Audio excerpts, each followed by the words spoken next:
Hello friends, welcome to my channel Satya's Home Food. இன்னைக்கு நம்ம என்ன ரெசிபி பார்க்க போறோம்னா சூப்பர் அண்ட் டேஸ்டியான பேசிக் மெத்தட்ல தக்காளி சாதம் தாங்க பார்க்க போறோம். வாங்க பார்க்கலாம் அதுக்கு தேவையான பொருட்கள். இன்னைக்கு இங்க நான் வேக வச்ச ரைஸ் எடுத்துர்க்கேன். இது 2 பேர் சாப்பிட்ற அளவுக்கு இருக்கும். 2 பெரிய சைஸ் தக்காளி எடுத்து பொடி பொடியா கட் பண்ணி எடுத்துர்க்கேன். ஒரு பெரிய சைஸ் வெங்காயம் எடுத்து பொடி பொடியா கட் பண்ணி எடுத்துர்க்கேன். 4 போல பூண்டு பற்களை பொடி பொடியா கட் பண்ணி எடுத்துர்க்கேன். 1/2 இன்ச் அளவுக்கு இஞ்சி பொடி பொடியா கட் பண்ணியிருக்கேன். ஒரு பெரிய பச்சை மிளகாய் எடுத்து 1 பாதியா கட் பண்ணி எடுத்துர்க்கேன். 2 கொத்து கருவேப்பிலை. ஒரு கடாயில் 1 டேபிள் ஸ்பூன் அளவுக்கு எண்ணெய் சேர்த்துக்கலாம். எண்ணெய் சூடானதும் 1/4 டீஸ்பூன் கடுகு சேர்த்துக்கலாம். கடுகு பொரிஞ்சதும் 1/2 டீஸ்பூன் உளுத்தம்பருப்பு லைட்டாக பொரிய ஆரம்பித்ததும் 1/2 டீஸ்பூன் சோம்பு சேர்த்துக்கலாம். இது எல்லாம் நல்லா பொரிஞ்சதும் இப்போ நம்ம கட் பண்ணி வச்சுருக்க வெங்காயத்தை சேர்த்துடலாம். அது கூட கொஞ்சமாக கருவேப்பிலை சேர்த்து இது நல்லா வதக்கிக்கலாம்.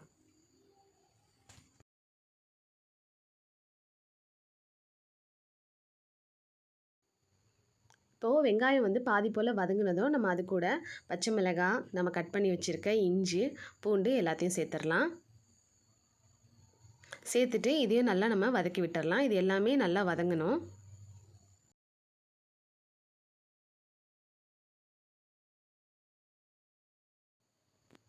இப்போது எல்லாம் வதங்கிடுச்சு.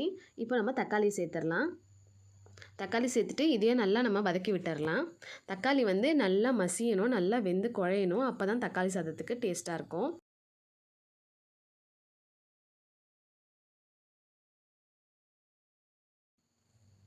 இப்போ பாருங்கள், தக்காளி லைட்டாக வெந்துடுச்சு. லைட்டாக வெந்த அப்புறம் நம்ம கரண்டியால் ஒரு வாட்டி மிக்ஸ் பண்ணிவிட்டு நீங்கள் கரண்டியாலே அதை லைட்டாக ப்ரெஸ் பண்ணி விடுங்க. அப்போ தான் அது நல்லா இன்னும் மசியும். இது மாதிரி லைட்டாக ப்ரெஸ் பண்ணி விடுங்க. இப்போது தக்காளி சாதத்துக்கு தேவையான அளவு உப்பு சேர்த்துக்கலாம். அது கூட 1/2 டீஸ்பூன் அளவுக்கு தனி மிளகாய் தூள் சேர்த்துக்கலாம். 1/4 டீஸ்பூன் மஞ்சத்தூள் சேர்த்துக்கலாம். 1/2 டீஸ்பூன் மல்லித்தூள் சேர்த்துக்கலாம். 1/4 டீஸ்பூன் ஜீரகத்தூள் சேர்த்துக்கலாம். இப்போது இதை நல்லா வதக்கி விட்டுடலாம்.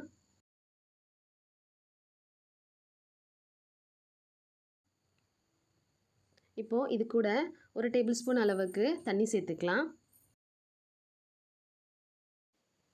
தண்ணி சேர்த்துட்டு இது ஒரு வாட்டி கலந்து விட்டுடலாம். அப்போ தான் மசாலாவோட பச்சை வாடை நல்லா போகும். இது நல்லா கொதிக்க ஸ்டார்ட் ஆகட்டும். இப்போ பாருங்கள், இது நல்லா கொதிக்குது. நம்ம ஊற்றின தண்ணியெல்லாம் வற்றி போயிடுச்சு. எண்ணெயெல்லாம் நல்லா பிரிஞ்சு வந்துட்டு இப்போ நம்மளோட தக்காளி தொக்கு ரெடியாக இருக்குது.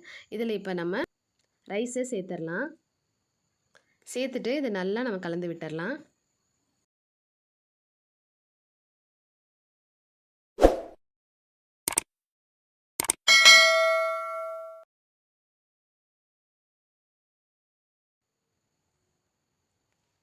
நல்லா கலந்து விட்டுட்டு இப்போ நம்ம ஸ்டவ்வை ஆஃப் பண்ணிடலாம்.